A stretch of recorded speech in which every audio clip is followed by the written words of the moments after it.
Per 100 metų kūrybiška ir visa kita laisvė labai išsiplėtė. Mes tikrai galime kalbėti nuo scenos, aš esu aktorė, kalbėti daug atviriau.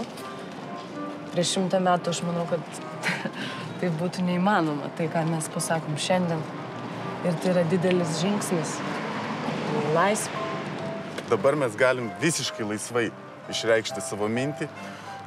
Asmeniškai aš kaip aktorius tą galiu daryti teatre, kine, laisvai jaustis ir nebijoti, kad aš dabar kažką padariau ir kažkas tai iš aukščiau ant manęs supyks.